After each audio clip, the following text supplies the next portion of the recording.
estudiante de teología de pregrado en la Pontificia Universidad Javeriana de Bogotá. Es licenciado en animación digital y tiene un magíster en creación literaria.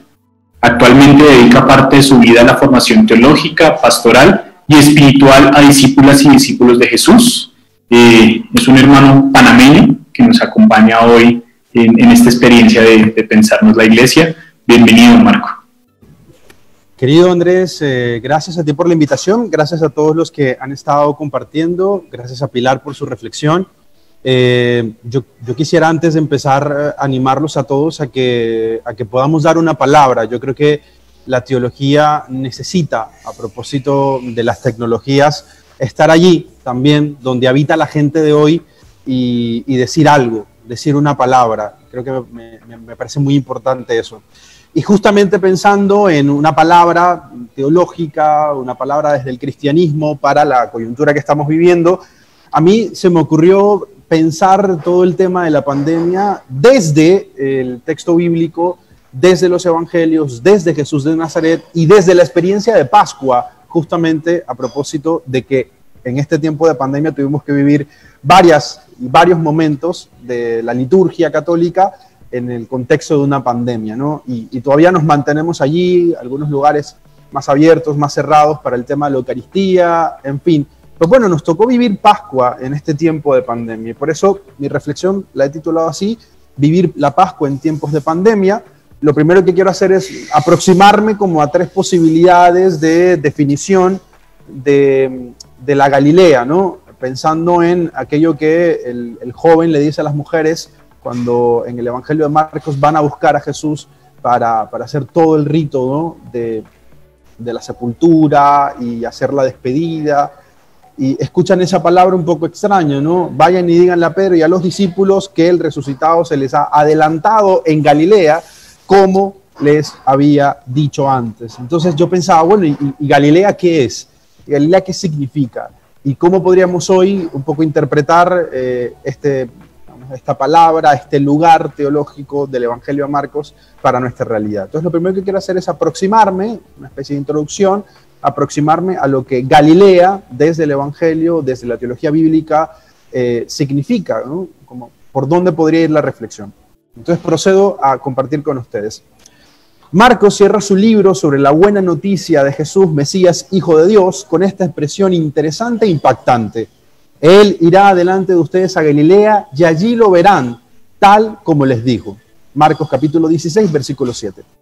Al narrar que un grupo de mujeres se encuentran con un joven y que este joven les da la misión de contar dónde los discípulos verán al resucitado, Marcos configura lo que la experiencia pascual significa para esta comunidad. Dos cosas resultan interesantes en este encuentro. Primero, el joven anuncia que al resucitado lo verán en Galilea, y segundo, las mujeres no cuentan nada a los discípulos. Me parece que estos dos detalles entretejidos son la clave para comprender la experiencia pascual según el Evangelio de Marcos. Hasta aquí, con estas dos cosas, surgen dos preguntas. ¿Por qué Marcos describe que las mujeres no contaron nada?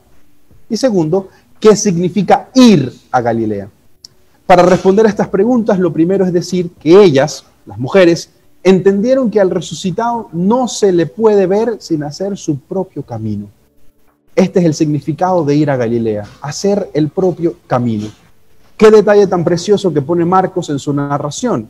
Resulta que la experiencia pascual es una experiencia personal de camino y encuentro. Experiencia a las que son invitados todos y todas. Experiencia que cada uno vive de manera particular y la comparte en el seno de la comunidad cristiana. Este detalle incluso nos permite pensar que Galilea, con esto empiezo a responder un poco la segunda pregunta, es el lugar donde se vive un camino propio, particular, personal, comunitario, de encuentro con el resucitado. Un segundo significado que significa Galilea tiene que ver con la actuación histórica de Jesús. Por eso José Antonio Pagola va a afirmar sobre Galilea lo siguiente. Galilea ha sido el escenario principal de su actuación, la actuación del Jesús histórico. Allí le han visto sus discípulos curar, perdonar, liberar, acoger, despertar en todos una nueva esperanza. Ahora sus seguidores hemos de hacer lo mismo. No estamos solos. El resucitado va delante de nosotros. Lo iremos viendo si caminamos tras sus pasos. lo más decisivo para experimentar al resucitado no es el estudio de la teología ni la celebración de la liturgia, sino el seguimiento fiel a Jesús. Hasta aquí José Antonio Pagola. Entonces hemos visto, el primer significado es justamente el lugar del encuentro personal, y el segundo es el lugar donde los discípulos han hecho una memoria, han construido una biografía junto a Jesús, y volver a Galilea es recorrer esos mismos lugares y recordar justamente cómo el Maestro ha curado, ha sanado, ha liberado y ha acompañado a la gente de Galilea. En este sentido podemos concluir que Galilea es el lugar donde los discípulos, tras las huellas de Jesús, siguen haciendo vigente su anuncio, su actuar, su propuesta, su proyecto. De allí que podemos afirmar también que Pascua tiene que ver con recordar sus palabras y actualizar los gestos de Jesús. Los discípulos, ustedes y yo, vuelven a Galilea para continuar la obra de Jesús y, continuándola, encontrarse con Él. Ya que del mismo modo en que Jesús descubrió a Dios, al que llamó Padre, en el rostro de los más débiles, pues los discípulos de Jesús y las discípulas encontraremos a Dios y al resucitado justamente donde Jesús lo encontró. Una tercera aproximación tendría que ver con volver a leer el Evangelio, ¿no? Aquí Fritz Denz habla, ¿no? El jesuita habla un poco de que la propuesta de Marcos es que una vez la primera generación cristiana leyera todo el Evangelio, volviera a leerlo. Y va a decir lo siguiente: la negación de Pedro, el fracaso de todos los discípulos se le perdona. El resucitado va a construir con ellos el reino de Dios desde Galilea. Esto vale con mayor razón para los lectores, ustedes y yo. Deben entender lo que se comunica en este libro a la luz de la cruz y de la resurrección. A la luz del resucitado hay que leer este libro y hacerlo realidad. Finalmente, ir a Galilea implica la relectura de toda la vida de Jesús en función de su cruz y de su resurrección. Dicha relectura no solo es para conocer algunas cosas de Jesús, sino y sobre todo para hacer realidad la vida de Jesús. O dicho de otro modo, creer que la vida de Jesús es posible en todo momento, en todo tiempo y en esta coyuntura particular de pandemia. Por eso me gusta repetir y me gusta traer a esta reflexión también esta idea de Walter Casper. El servicio, el amor hasta el enemigo, o sea, el ser para otros, es lo que constituye la nueva existencia que Jesús abrió e hizo posible. Ir es releer y hacer, con la fuerza del resucitado, realidad su servicio, su amor, su ser para otros. Ahora, dispongámonos para hacer algunas relecturas sobre Galilea pensando en volver como movimiento y acción, sabiendo que Galilea significa el lugar del encuentro personal, el lugar de la memoria de Jesús histórico, de su actuación, y el lugar donde vuelvo a releer la historia para hacer posible la vida de Jesús desde su cruz y su resurrección. Algunas ideas de lo que para mí significa volver a Galilea en este tiempo particular. Primero, volver a nuestra Galilea. Y hoy les estoy hablando desde la ciudad de Panamá, donde nací, crecí, y justamente tiene que ver un poco con eso, ¿no? Con volver a la vida cotidiana, del lugar de donde Jesús te llamó, me llamó, donde escuchaste por primera vez o sentiste por primera vez que Él te invitaba a construir el reino de Dios junto a Él. Volver a nuestra Galilea. La vida cotidiana que vamos entretejiendo con nuestros aciertos e inexactitudes es la Galilea donde somos invitados a seguir a Jesús. Y es en ella donde somos invitados a encontrarnos con Él. A propósito de esto, recuerdo las palabras del Papa Francisco. Es hermoso saber que camina delante de nosotros, que visitó nuestra vida y nuestra muerte para precedernos en Galilea, es decir, el lugar que para Él y para sus discípulos evoca la vida cotidiana, la familia, el trabajo. Jesús desea que llevemos la esperanza allí, a la vida de cada día. Y en esta Galilea cotidiana nos pasa lo mismo que a los discípulos les ocurre en el Evangelio de Marcos. No entendemos su misión de pronto, queremos que sea un Mesías a nuestra manera, soñamos con ser los más importantes, los primeros, y nos parece que debe darnos los puestos de poder. Marcos capítulo 10, versículo 37. Por eso, en este tiempo particular, se anima a cada uno de nosotros a hacer la transición de encontrarse con el Señor en la contemplación, a reconocerlo presente en nuestra propia Galilea, hecha de compromiso, pasión, fidelidad, pero a veces también de hábitos, esfuerzos y fracasos. Se nos invita a volver con otra mirada y con otro sentir. No olvidemos que los discípulos que vuelven a esa vida cotidiana de donde Jesús les llamó, pues vuelven siendo otros. En toda la experiencia de haber caminado con Jesús, de haberlo visto actuar, de haberlo visto sanar, de haberlo visto anunciar el reino de Dios. Al vivir cerca de Jesús, al ver sus muestras de misericordia, al ver su servicio de amor con los olvidados de la religión, cargan consigo cada uno un cúmulo de experiencias que les han traspasado y transformado. Tal vez negaron al maestro, tal vez olvidaron lo fundamental y tal vez querían otra ley. Ahora, estas mujeres y hombres, con su porción de noche, debilidad y fragilidad, son invitados a reconocerlo donde han vivido con él el proyecto del reino. En este sentido, se vuelve densa este significado de Galilea. La alusión a Galilea se vuelve muy profunda, donde los discípulos están invitados a acudir para encontrarse al Señor resucitado y volver a comenzar a seguir sus huellas más fielmente. En efecto, desde Galilea comienza el seguimiento de Jesús. Y a ella ahora somos invitados a volver. Cuando la gente ya no tiene el espacio litúrgico, el espacio de la parroquia, el espacio habitual donde oraba, que si el Santísimo, que si la capilla, ahora es invitada a orar en su casa, en el encuentro personal con los otros, y ahí descubrir que el resucitado ya está, ya se les ha adelantado, ya está allí, ¿no? Y en esa vida cotidiana, en esa Galilea cotidiana, evocarlo, encontrarse. Y de hecho, a propósito, Javier Meloni, juntando y dialogando sobre el tema de la vida espiritual, va a decir esto: toda la vida espiritual, y de hecho cualquier dimensión de la vida, no llegamos de entrada a las cosas, sino que hemos de repetirla una y otra vez, y así vamos entrando cada vez en lugares más hondos. Pues en este momento volvemos a la Galilea, a la vida cotidiana. Conozco gente que ha tenido que regresar a casa de sus padres, que ha regresado a sus países de origen por la situación económica, política, de trabajo, de estudios. Es todo complejo, pero bueno, volvemos. Y seguramente ese volver a estar en los mismos lugares, como dice Javier Meloni, nos puede capacitar para entrar en lugares más hondos, a descubrir cosas que de pronto antes no estaban allí. Además, se nos envía a Galilea para que también nosotros, a ejemplo del Maestro, hagamos presente el reino de Dios, que es, sobre todo, un nuevo modelo de relaciones con nosotros, con las otras y con Dios.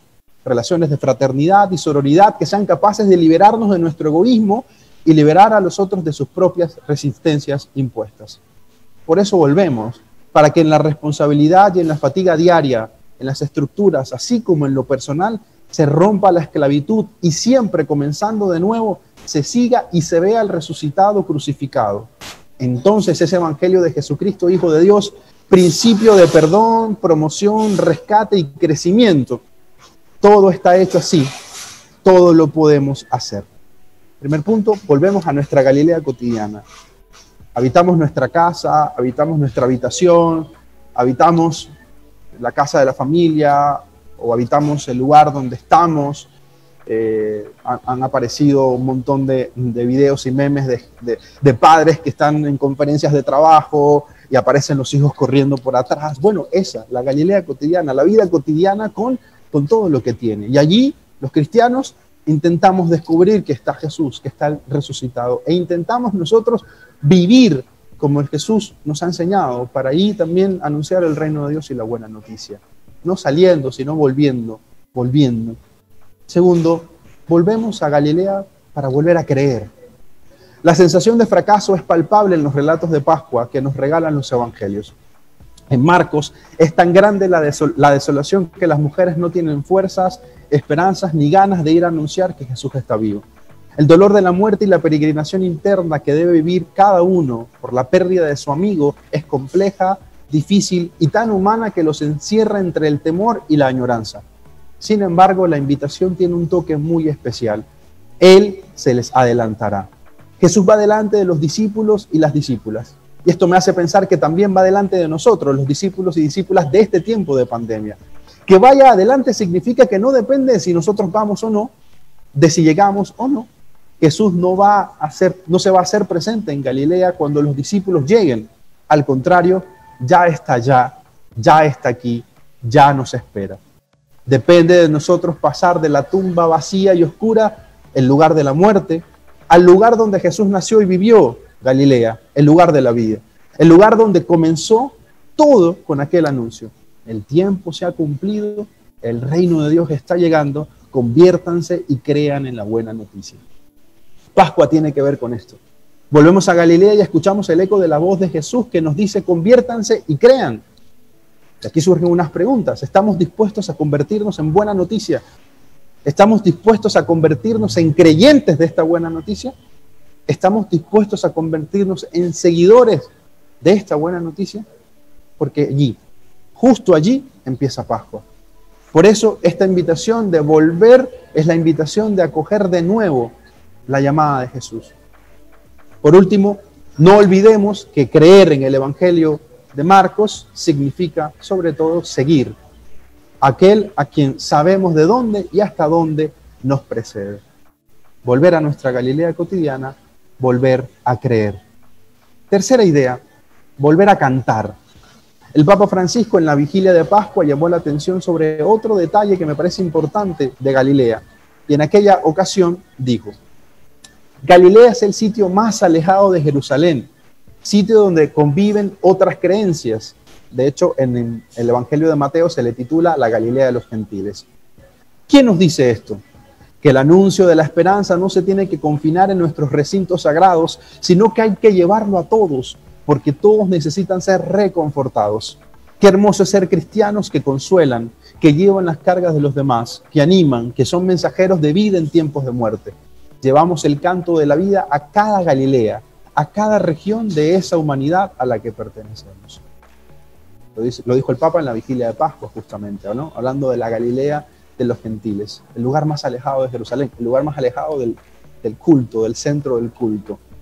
Aparece aquí un movimiento evangelizador que nace de la experiencia pascual. Vamos a Galilea, que es el lugar más lejano del templo, el lugar donde habitan los no deseados por la religión de la época de Jesús. Tan solo pensemos, ¿cuáles son los lugares más alejados de nuestros templos? ¿Dónde habitan los seres humanos más despreciados por nuestra fe hoy? Y cuando tengamos respuesta, pensemos hacia allá. Esa es la Galilea de nuestro tiempo. Ahora, ¿vamos allá para dar sermones? ¿Vamos para culpar? ¿Vamos para condenar? Al contrario, vamos a llevar el canto de la vida para reconfortar, para consolar, para cargar y para animar. Por cierto, aparecen aquí las notas más significativas que el Papa ha querido proponer a la Iglesia. La Iglesia en salida, la Iglesia pobre y para los pobres, y la Iglesia hospital de campaña. En salida para llevar el canto de la vida, tan pobre que solo tiene a Jesús y con una profunda pedagogía de misericordia con los galileos de nuestro tiempo. Por cierto, quisiera concluir este punto retomando las palabras que le dijo Antonio Spadaro en el año 2013 cuando lo entrevistó. Dijo en aquella ocasión, veo con claridad que lo que la Iglesia necesita con mayor urgencia hoy es una capacidad de curar heridas y dar calor a los corazones de los fieles, cercanía y proximidad. Veo a la Iglesia como un hospital de campaña tras una batalla. Qué inútil es preguntarle a un herido si tiene altos el colesterol o el azúcar. Hay que curarle las heridas. Ya hablaremos luego del resto. Curar heridas, curar heridas. Y hay que comenzar por lo más elemental. La Iglesia a veces se ha dejado envolver en pequeñas cosas, en pequeños preceptos, cuando lo más importante es el anuncio primero, Jesucristo te ha salvado. Y los ministros de la Iglesia deben ser, ante todos, ministros de la misericordia. Y en dicha entrevista también cuenta una certeza dogmática que tiene y que nos haría mucho bien también integrarla hoy a esta vivencia de pandemia y de Pascua. Luego lo va a retomar en el numeral 42 de la Gaudete Exsultate. En aquella ocasión escribió, por mi parte tengo una certeza dogmática. Dios está en la vida de toda persona. Dios está en la vida de cada uno. Y aun cuando la vida de una persona haya sido un desastre, aunque los vicios, la droga o cualquier otra cosa la tengan destruida, Dios está en su vida. Se puede y se debe buscar a Dios en toda vida humana. Aunque la vida de una persona sea terreno de espinas y hierbajos, alberga siempre un espacio en que puede crecer la buena semilla. Es necesario fiarse de Dios. Creo que estas palabras pueden ayudarnos a profundizar en la invitación de volver a Galilea para llevar el canto de la vida. ¿Aceptamos el reto de ser una iglesia en salida que va a la Galilea de los rechazados? ¿Aceptamos el reto de ser una iglesia que se encuentra a Jesús en los lugares, personas e historias donde a veces cree que no está? Este tiempo de pandemia que nos ha sacado de los templos, ¿Será posible que lo hayamos aprovechado como un tiempo para descubrir en qué otros lugares, en qué otros templos, en qué otras vidas y en qué otras historias Dios se hace presente como el vivo? Jesús se hace presente como el resucitado. Ojalá no hayamos perdido la oportunidad. Finalmente, que creo que es la tarea de nosotros como iglesia y que tantos en los últimos años han venido repitiéndola desde el Concilio Vaticano II, volver a Jesús. La invitación de volver a Galilea como la invitación de volver a Jesús. El cardenal Baltasar Porras, venezolano, escribía en un artículo en este tiempo de Pascua lo siguiente: volver a Galilea es la tarea de la iglesia toda. Hacer memoria de los que nos precedieron, muy en particular de Jesús de Nazaret, su vida, obras y palabras, y de nosotros mismos. En ese ir y venir se ha permitido ser luz y sal a lo largo de 2 milenios, con luces y sombras, pero con la certeza de que volver a Galilea es el llamado a recobrar el vigor de la vocación primera a la que fuimos llamados sin mérito alguno, y necesita ser repotenciada en el hoy de nuestra sociedad, herida y enfrentada a desafíos mayúsculos para seguir siendo esperanza de salvación y de trascendencia. La iglesia también tiene que resucitar. Me quiero centrar en que la iglesia también tiene que resucitar. Esta tarea y misión puede encontrar algunas luces desde la experiencia misma de los discípulos. Lo primero que resuena en los corazones de los discípulos con esta invitación de volver es alejarse de Jerusalén y del templo. Alejarse para comenzar una misión distinta y universal. El reino de Dios no se circunscribe ya a unos límites establecidos, sino que va más allá como anuncio de esperanza, reconciliación y alegría.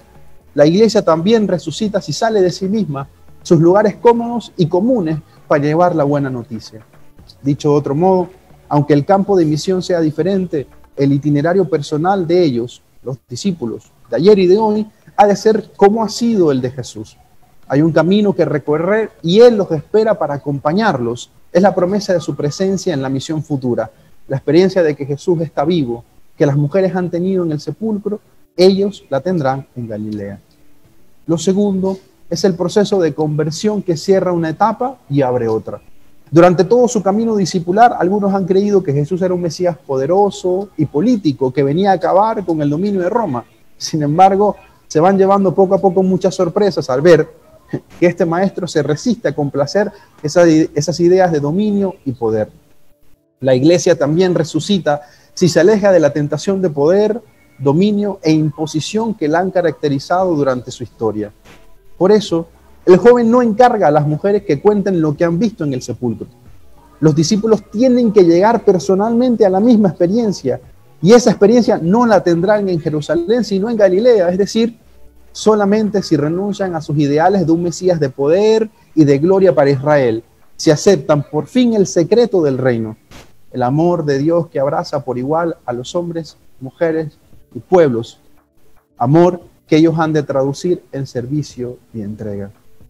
Por último, el movimiento hacia Galilea significa dar la espalda a lo que los discípulos conocían y habían adoptado como su estilo de vida. Su fe se conectaba directamente con Dios en el templo, aceptaban como voluntad de Dios la enfermedad de otro, rehuían de mezclarse con los impuros y pecadores porque en ellos el don de Dios no estaba presente.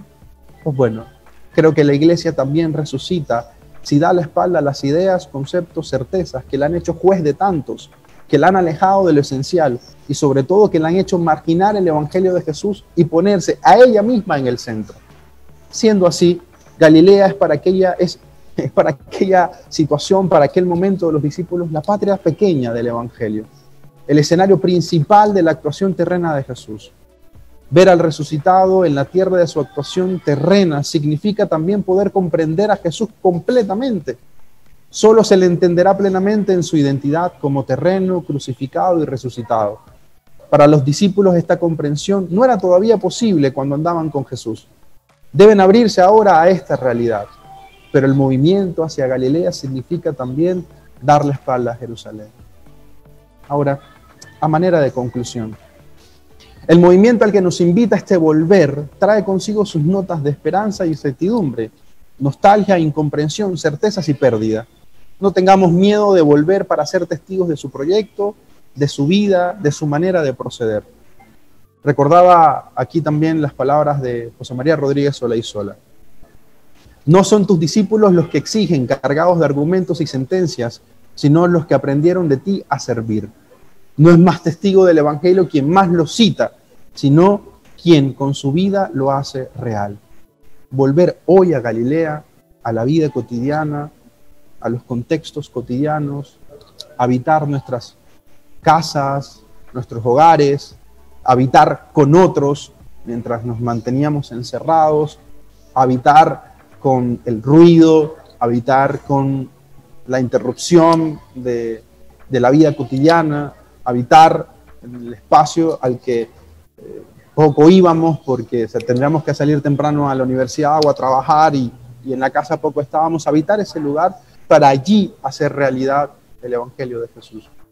Volver hoy a Galilea, en este tiempo particular, significa recomenzar, creer, cantar y recuperar en miras de seguir haciendo vigente en este presente histórico el proyecto de Jesús, que es el proyecto de un Dios que es Padre y que es Madre. Pues nada, que siga la Pascua. Muchas gracias.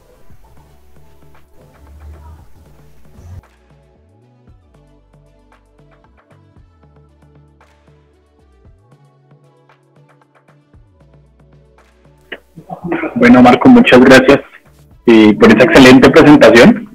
Muchas gracias por compartirnos estos sentires y estos pensares. Pues vamos a proceder ya con las preguntas que nos han hecho.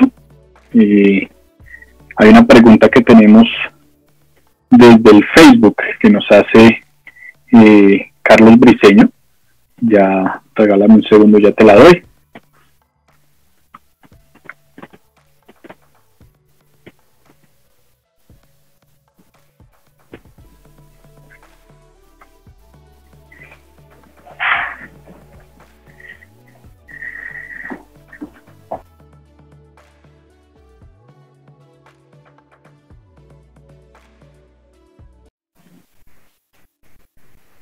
Y es esta: ¿cuál es el reto sinodal que nos propone Galilea como acontecimiento pascual en el contexto del COVID-19?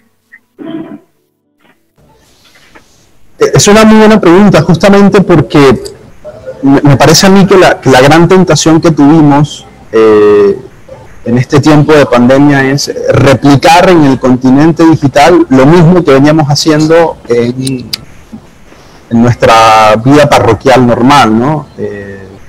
Aparecieron de nuevo 50 misas al día, podías tener misa cada hora por YouTube o por Facebook, y no sé, no quisiera hacer como un juicio general, pero me parece que ahí, luego de haber estado hablando tanto de no evangelización, de tener Evangelii Gaudium del Papa Francisco, nos faltó mucha reflexión justamente para que la Iglesia pensara cómo ahora en estos espacios podría ser una nueva liturgia, una nueva parroquia, una nueva catequesis, o sea, teníamos la oportunidad, creo que todavía la tenemos en la mano, de repensarnos todo esto en conjunto, como hermanos, como hermanas. Creo que estos espacios, por ejemplo, ¿no?, podrían ser una oportunidad para ello, para que juntos como iglesia pensemos. Pero no, lo que vi, la tentación que vi al principio, fue justamente bueno, empecemos a replicar lo mismo que hacemos, pongamos misa, pongamos la novena, pongamos el rosario, entonces YouTube de pronto se llenó de un montón de cosas así. Yo decía, creo que nos faltó también que este acontecimiento histórico de la pandemia nos ayudara a descubrir al resucitado de otra forma, descubrir que se nos ha adelantado también a esta realidad, la necesidad que tiene la gente que está aquí de ser escuchada, la necesidad que tiene aquí la gente de salir del anonimato, ¿no?, que habita en las redes sociales también, la posibilidad de mandar un mensaje desde una cuenta falsa. Bueno, todas esas posibilidades que había de poder vivir otra forma el Evangelio, me parece a mí que en muchos casos se perdió por esta idea de agarremos la parroquia y pongámosla de nuevo completamente en YouTube, cuando la oportunidad tal vez nos estaba diciendo otra cosa. ¿Se puede hacer otra cosa? Yo creo que sí. Entonces yo creo que el reto sobre todo es que ahora, ya habiendo pasado bastante tiempo, y justamente también lo decía el cardenal Baltasar Porras en este artículo, si la iglesia del post-coronavirus sale y sigue haciendo lo mismo, habremos perdido la oportunidad de un tiempo kairótico y de leer los signos de los tiempos y de decir, mira, se pueden hacer otras cosas, ¿no? Yo creo que ahí el reto es cómo hacemos para dialogar entre todos y buscar otras posibilidades de evangelización. Dejar de huirle a las redes sociales, pero no venir aquí a replicar lo mismo que hacemos en nuestro contexto particular, físico y presencial. De hecho, yo pensaría que el reto, sobre todo a nivel de sinodalidad, que es la propuesta del Papa Francisco, es abrir espacios de diálogo que en las redes sociales por ahora poco o nada hay, ¿no? Gracias a la polarización, gracias a que, ¿no? A cualquier cosa que aparezca tiene esa tendencia a yo estoy de acuerdo y yo no estoy de acuerdo, y ahí se acabó el diálogo. Yo creo que hay que abrir espacios para que también en diferentes contextos, aprovechando la posibilidad de que yo estoy en otro país y que mucha otra gente se puede conectar a pesar de que estén en países distintos, cómo pensarnos una nueva iglesia o continuar la reflexión que venía haciendo la iglesia en torno al continente digital. Yo creo que ahí está el reto, abrir espacios para conversar. Si ya la sinodalidad en nuestros contextos presenciales es un lío llevarla, ahora en el contexto digital, bueno, de pronto tenemos esa ventaja de que nos podemos conectar voces de diferentes lugares y echar a andar un diálogo, ¿no? Es lo que yo te diría.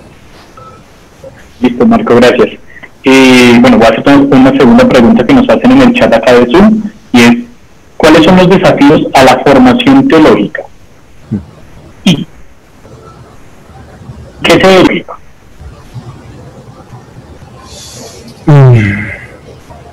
Mira, yo voy a ser sincero con ustedes, porque estamos en casa y estamos en familia.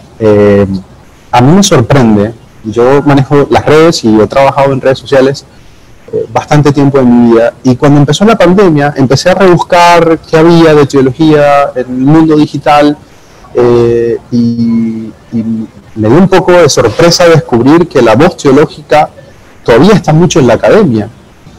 Si tú me preguntas a mí qué hay que agregar al currículo y cuáles son los retos, es permitirle a nosotros que somos estudiantes de teología las herramientas para poder decir algo que esté fuera de los papers, que esté aquí donde habita la gente. O sea, las redes sociales y el internet no son un punto y aparte en la vida de la gente, no, aquí habita gente, aquí habitamos también, o sea, todo el tiempo. No es un punto aparte, aquí estamos para leer noticias, para ver las reacciones a propósito de las palabras del Papa, para enterarnos de las noticias del mundo. De hecho, creo que un reto es ayudar a que los teólogos y las teólogas tengan herramientas para poder decir algo. La filosofía ha dicho algo, la antropología ha dicho algo, la psicología ha dicho algo. ¿Y dónde estamos nosotros los teólogos y teólogas diciendo algo en este contexto, fuera de la academia, ¿no? Para poder llegar a la gente que hoy camina en estas situaciones y que de verdad estaba deseosa de escuchar una palabra cristiana, una palabra desde el Evangelio que les animara a descubrir a Jesús en la vida cotidiana, porque no lo habían visto y porque hoy muchos todavía no lo ven, no saben cómo descubrirlo mientras almuerzan con su familia, no saben que ahí están viviendo Eucaristía y que están partiendo el pan y que eso también es Eucaristía, no lo saben. Pero si nadie se los dice, si por mucho tiempo le hemos estado diciendo, incluso a los teólogos, que Jesús está presente en la Eucaristía, pues nuestra gente del común cree que solo ahí está. Y no ha descubierto que partir el pan con su familia también es vivir eucarísticamente. De hecho, creo que el reto es justamente que en el currículo haya espacios, algún lugar, no sé, un seminario o algún espacio de formación que permita que los teólogos y teólogas puedan decir una palabra fuera de la academia. Leí un tuit de un compañero de nosotros que tenía que predicar un retiro sobre la cruz y escribía algo así un poco frustrado como, oye, mira, he leído tanto lo académico que ahora para escribir una reflexión para un retiro no tengo ni idea de cómo hacerlo. Yo creo que eso, ¿no? ¿Cómo podemos conectar la teología con lo pastoral, con lo espiritual y poder hablar un lenguaje que se entienda, ¿no? Nosotros estamos acostumbrados a que los títulos de nuestros papers o de nuestras tesis tengan un nombre así, todo y la gente del común habla así hablamos nosotros y nos entendemos nosotros. Yo creo que hay que abrir espacios para que en medio de nuestro crecimiento y nuestra educación teológica y nuestra preparación como teólogos, con todo el rigor que requiere, hay espacios para que nosotros aprendamos a decir cosas mientras estamos tomándonos un café con alguien, porque si no la teología pues va a servir para la academia, pero no para la vida cotidiana de la gente. Entonces yo creo que un poco es una autocrítica que yo me hago y que les invito a que lo piensen y lo reflexionen. ¿Dónde están los teólogos y teólogas diciendo una palabra en medio de esta vida cotidiana, en medio de las redes sociales, en medio del continente digital? ¿Dónde están? Y si están, bueno, animarlos a que sigan estando. Pero lo que yo sigo vislumbrando es que hay como guetos, como que todavía todo se mantiene en la academia y poco nada se puede decir, ¿no? Aparecen en las entrevistas y en las reflexiones de los diarios filosofía, antropología, psicología, que es muy importante, pero también yo creo que la teología necesita salir de la academia y proponer una voz, leer esta historia y leer esta crisis que hemos estado viviendo para que la gente nos lea, ¿no? Sin tantos lenguajes complejos, sino desde la vida cotidiana del Evangelio, porque además somos teólogos y teólogas, por supuesto, pero antes de ser eso somos seguidores y seguidoras de Jesús. Entonces yo creo que ahí podríamos estar diciendo hoy una palabra, y es necesario que tomemos el reto de poner la palabra teológica a dialogar con la gente, con los que no piensan como nosotros, con los que jamás van a ir a una facultad de teología porque no tienen presupuesto o porque ni siquiera se lo ha planteado. ¿Y dónde está esa gente? No está en la facultad de teología, está aquí, en las redes sociales, en Facebook, donde nos están viendo.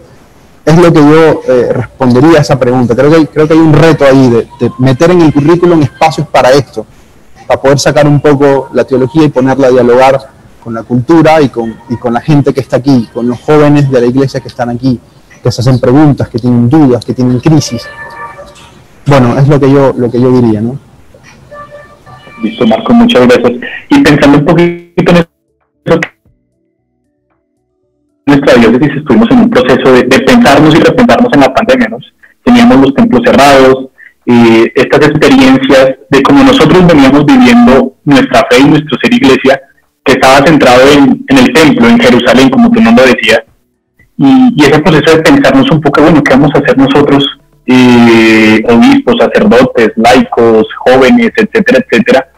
Pues surgían unas conclusiones similares, es de qué manera nosotros volvemos y convertimos el templo en la casa de la gente, ¿sí? Cómo nosotros volvemos a esa experiencia que durante el Concilio Vaticano II se dio de las comunidades eclesiales de base, de esta conformación de células en nuestras casas, en las casas de la gente de la parroquia, y vivir esa experiencia de fe. Y pues ahí quiero remitirte mi pregunta, y es un poco en línea con lo que nos explicaba Pilar anteriormente, el tema de volver hacia lo humano, de volcar la mirada hacia lo antropológico, y es cómo nosotros llevamos esa Galilea de la que estamos hablando y a nuestros espacios, hablando específicamente eclesiales, ¿sí? Cómo llevamos la Galilea a nuestras parroquias, cómo llevamos esa Galilea a nuestros centros, a nuestros institutos, a nuestras casas, en donde se reúnen quizá nuestros servidores parroquiales, nuestros laicos, nuestros religiosos, etcétera, etcétera. Cómo llevar esa Galilea a las realidades de la gente, al común vivir de la gente, ¿sí? Y salir un poquito de este esquema y de este paradigma de convertir el templo en el centro de todo, ¿sí? De convertir el espacio físico del templo en centro de todo y desarticulando la experiencia de fe de nuestra vida cotidiana. Mira, yo creo que yo creo que hay que empezar un proceso pedagógico con la gente, Andrés. Yo creo que, de verdad, o sea, mi experiencia personal, y hablo desde mi lugar histórico, por supuesto, cuando hablo con la gente, cuando hablo con otros jóvenes de la iglesia, cuando hablo con mi familia, lo que voy descubriendo es que, de verdad, o sea, no saben que Jesús está en la vida cotidiana. A propósito de la idea de Torres Queiruga, ¿no? También creen que Dios se revela desde afuera y que va a actuar desde afuera, y no que ya Dios está ahí. A propósito también del numeral 42 de la Gaudete et Exsultate del Papa Francisco, ¿no? Hay que buscar a Dios en toda vida humana. Pues la gente todavía cree que Dios solo está en los que se consagran, que Dios solo está en el sagrario, que Dios solo está en el Santísimo. Yo creo que hay que iniciar un proceso pedagógico con la gente, de tal manera que descubran que de verdad Dios ya está en ellos y que al mismo tiempo están invitados a descubrirlo en la vida cotidiana. Hay un libro muy interesante que se llama Habitar lo cotidiano, que intenta hacer un esfuerzo de reflexión teológica y espiritual para ayudar que a la gente, al leer el libro, entienda que Dios está ahí al lado, ¿no? Que es Eucaristía también partir el pan en la casa, que es también oración, escuchar a tu abuela o escuchar a tu abuelo sus quejas por la salud, que eso también es orar. Entonces yo creo que lo que yo diría es, y eso muy poco está en nuestros planes pastorales, es escuchar a la gente. escuchar a la gente. Ya nos advirtió el Papa Francisco en la Evangelii Gaudium. La iglesia está acostumbrada a responder preguntas que nadie se está haciendo. ¿Vamos a seguir así? ¿O vamos a aprovechar este tiempo de crisis, de pandemia, para escuchar a la gente que está en nuestras casas, las preguntas sobre Dios? La persona del servicio, la abuela, la mamá, las sobrinas. ¿Cuáles son las preguntas que tiene la gente hoy? Escucharlas, para que se entienda, ¿no? Y para que entiendan que su vida cotidiana es importante y vale, ¿no? ¿Cuántas veces le preguntamos a la gente que va a nuestras parroquias por su vida cotidiana? ¿Cómo está tu familia? ¿Cómo está el trabajo?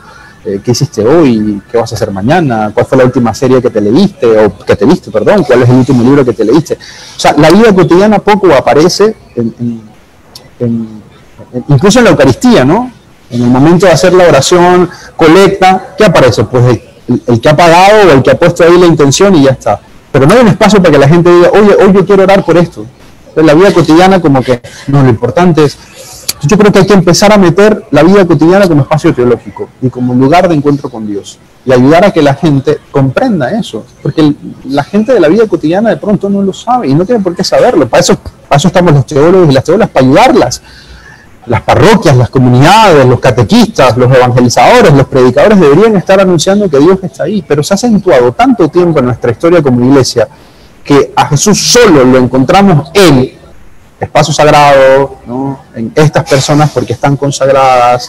Incluso con uno mismo ocurre la tentación. Mi mamá me dice, suele decirme, hijo, ora porque como tú estás más cerca de Dios, Él te va a escuchar a ti más que a mí. Y yo digo, ¿yo más cerca de Dios? Si Dios escucha al que le duele la vida, o sea, te escucha más a ti que a mí. Entonces yo digo, ¿cómo ayudamos a que nuestra gente en la vida cotidiana entienda, ¿no? O sea, entienda que su vida cotidiana es evangelio puro, es lugar de encuentro con el resucitado?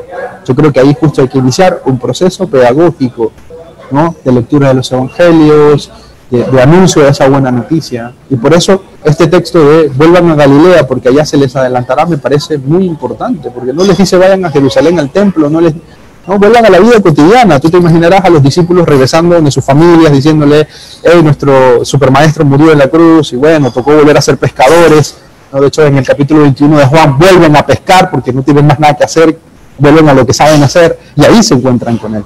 Entonces yo creo que hay que iniciar un proceso pedagógico para que nuestra gente, todos como cristianos, recuperemos la idea de encontrarnos a Jesús allí en la vida cotidiana. Y lo segundo, para cerrar, recuperar la tradición también de Agustín, ¿no?